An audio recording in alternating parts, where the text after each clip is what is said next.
Magandang hapon mga lakwatsero. Ngayon ay maghahanap ako ng magvo-vulcanize ng aking gulong. Kapag minamalas nga naman no.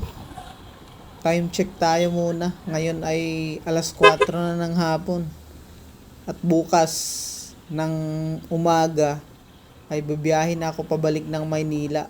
Tapos ngayon ko lang nalaman, ngayon ko lang nakita na mayroon palang tinik yung gulong ko sa likod.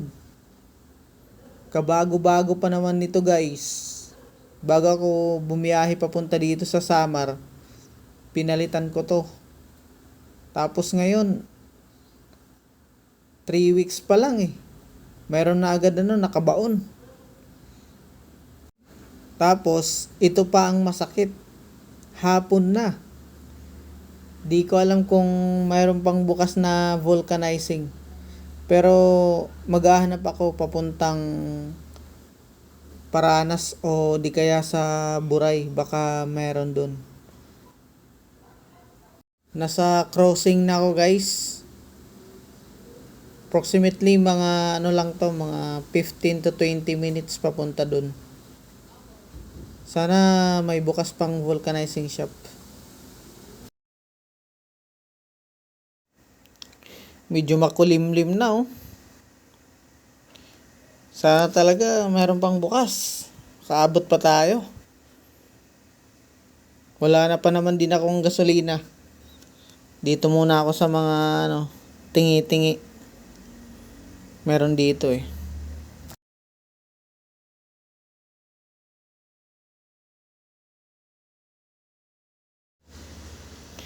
Sa kalitro.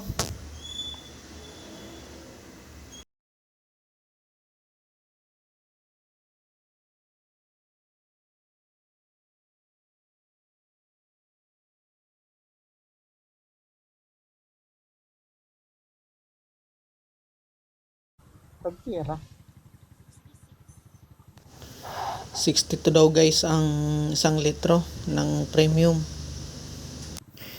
Nag-convert pala ako guys sa premium dito sa probinsya. Kasi nung pumunta ko ng Northern Samar, walang available na unleaded. Kaya premium na yung pinakarga ko. Pero mamaya unleaded na yung ipapakarga ko, ipapa-full tank ko na to. Para bukas dire-diretso na yung biyahe namin pabalik ng Maynila. Thank you. Tara na guys. Maghanap na tayo ng vulcanizing shop. Dito sa unahan meron naman dito vulcanizing shop bandang kaliwa. Ayan no. Diyan. Kaya lang hindi ako kumbinsido na ipagawa dyan. Kasi malayo yung biyahe ko. Baka bumigay. Doon tayo sa mas quality. Shout out kay Boy Carts Official Vlog, Lauren Anthony Escobar, MD Yakub Hussein, Dines Alejandro, Chelsea Channel, Motoristang Pangit, Nice Try TV Vlog, Mark DC, Hilberio TV, and Ray Ray Auto Electrical. Diyan yung venue ng wedding namin. No? Diyan kala Ninong Attorney ako ba? Maganda dyan kayo sa loob. Grabe. Nasa lugar na ako guys ng Malubak. Grabe yung kalsada dito. Yung gitna. Halos hindi na madaanan. Kaya yung mga motorista dito na lang sa extension ng kalsada dumadaan sa gilid. Ayan kawawa yung mga dito. Maliliit na sasakyan, lalo na yung mga motor. Kaya sana marinig ng mga kinauukulan itong hinaing ng mga motorista dito sa Samar na maayos na sana yung daan dito.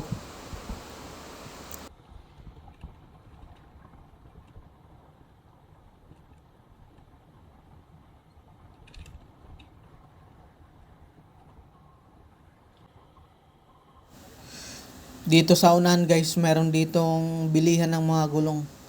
Baka sakaling nagvo-vulcanize sila. Sana nagvo-vulcanize sila para hindi na ako lumayo. Tanong natin.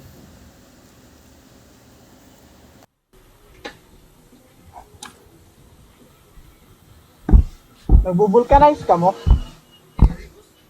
May da ka mo pantusok la? Waray. Din may dayton. Buray. Andi din may waiting shed o andi ton unahan? Ito na lang buray boss pagyan. Ah. Dapat din vulcanize. Sige. Sa Buray Pangaraw guys, yung merong ganong pots. Wala daw sila dito. Kaya wala. Pupunta talaga tayo ng Buray nito. Nasa bayan na pala ako ng Mochong guys. Wala sila ditong pots na pang vulcanize. So, ang next nito Paranas. Pero didiretso na lang ako ng Buray para sigurado. Nasa bayan na ako ng Paranas guys. Malawak tong bayan ng Paranas. Yung park nila nasa gilid ng dagat. Kaya lang hindi natin mapupuntahan. Kasi yung priority natin ngayon ay maayos yung motor ko. Kasi babalik na ako ng Maynila bukas. Nasa Buray na ako ngayon guys. So dito na mag-uumpisa yung pagtatanong natin. Kung saan merong magbo-vulcanize na matibay na aabot hanggang Maynila. Dito na guys yung crossing. Pag diretso to ng Tacloban, Leyte. At kapag lumiko ka naman sa kaliwa, papunta naman yun ng Eastern Samar sa Giwan. Dun yung daan. Grabe yung daan guys. Dito maraming vulcanizing shop dito. Kaya magtatanong tayo kung saan yung quality gumawa. Meron ditong vulcanizing shop bandang kaliwa eh. Saan na ba yun?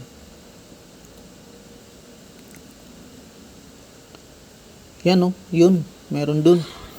Meron din dito sa unahan. Try natin dito sa unahan kasi gumagawa dito ng mga sasakyan eh. Baka dito. U-turn lang tayo. Ingat lang tayo dito kasi mabibilis yung mga sasakyan dito.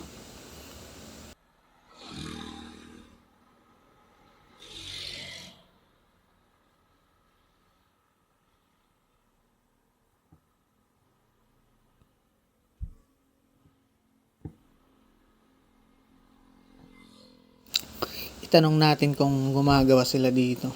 Kung quality yung gawa nila tsaka kung magkano. Tutusok ka mo? Pagpira? 50? 50 pesos daw guys. Pero yung nila yung tinutusok sa gulong. Tingnan natin kung quality yung nila. I-offer na serbisyo. Tinanong ko ulit si kuya guys kung ano yung gamit nila. Sabi niya, interior daw na ginupit. Sabi ko, tinanong ko siya kung kakayanin yun hanggang Maynila. Sabi niya, hindi raw kasi kapag matagal na daw na biyahe, bumibigay daw yung interior. Kaya sumisingaw yung gulong. Kaya sabi niya sa akin, try mo sa unahan, may vulcanizing shop dun. Baka meron sila nung pots na niluluto. Shout out kay kuya kasi alam niya yung trabaho niya. At dito na nga guys, dito ako napadpad sa vulcanizing shop na ito. Nagtanong ako sa kanya kung meron siya nung tinutusok na hindi interior. Pero ang sabi niya, kahit daw yun, bibigay yun. Lalo na kapag matagal na biyahe. Kaya ang gagawin daw niya, Lalagyan daw niya ng pats sa loob tapos lulutuin. Nagulat ako guys kasi ang akala ko pwede pala yun sa mga tubeless na gulong. Ito na nga guys, inuumpisa niya ng baklasin yung tambotso, tsaka yung swing arm, tsaka syempre yung gulong.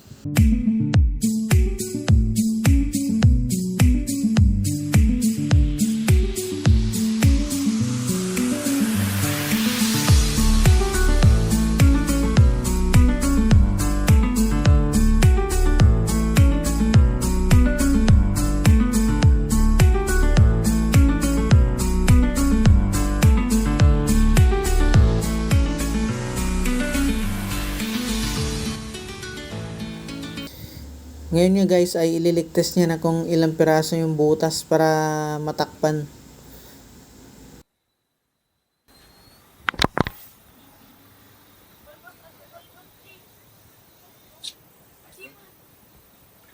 Sala?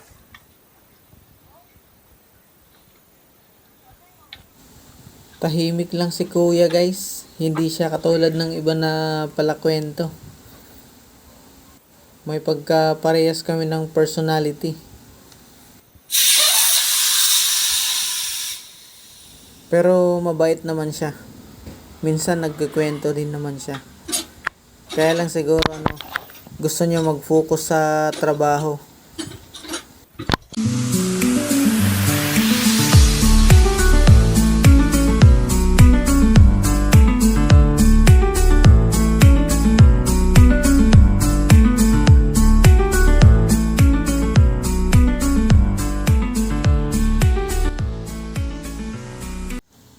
Dito nga guys ay chine-check ni Kuya kung meron pang ibang butas para sigurado, para isabay na rin kung sakali.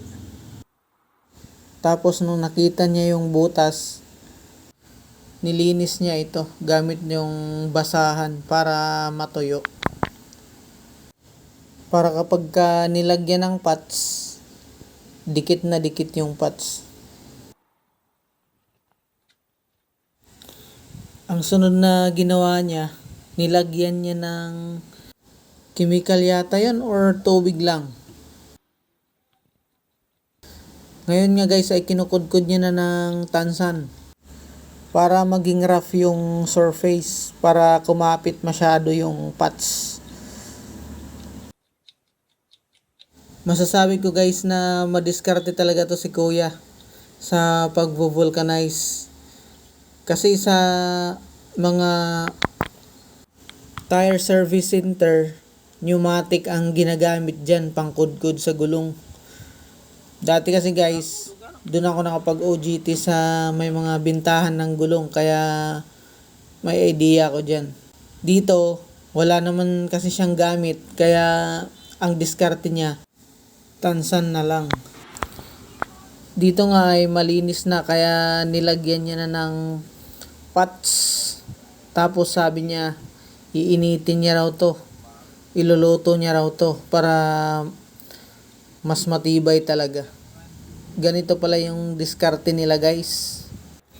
Habang nililinis niya yung gulong, pinasigaan niya na yung piston na ilalagay niya dyan. Pang press para maluto agad yung patch at dumikit dun sa gulong.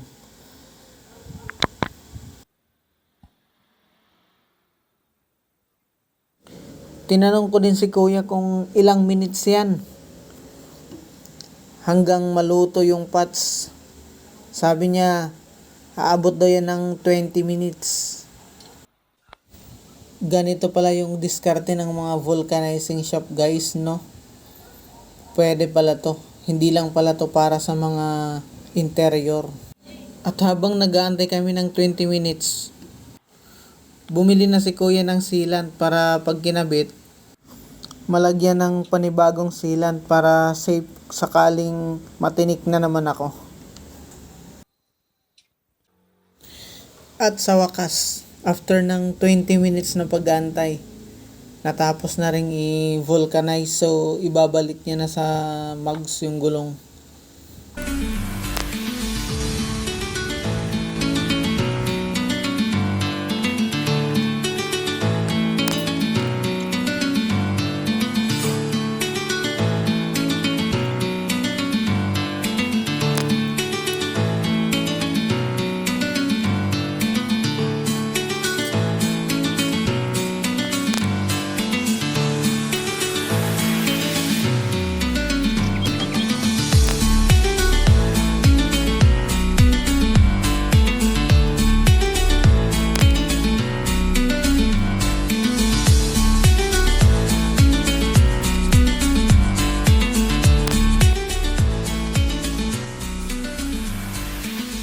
Dito nga guys, hinahangin na ni Kuya yung gulong. Tapos, syempre ililigtas niya bago ikabit dun sa motor ko. Para siguradong quality yung gawa. Na walang abereyang mangyayari. Yun o, walang bula.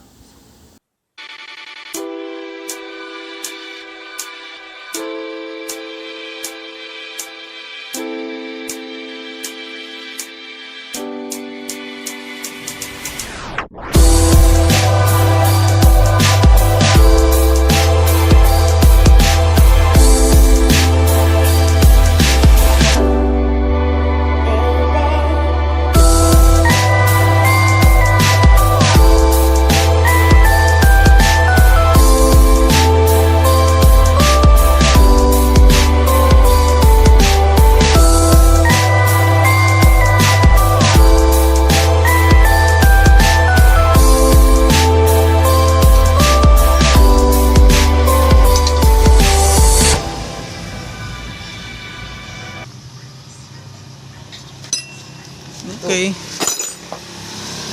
Tapos.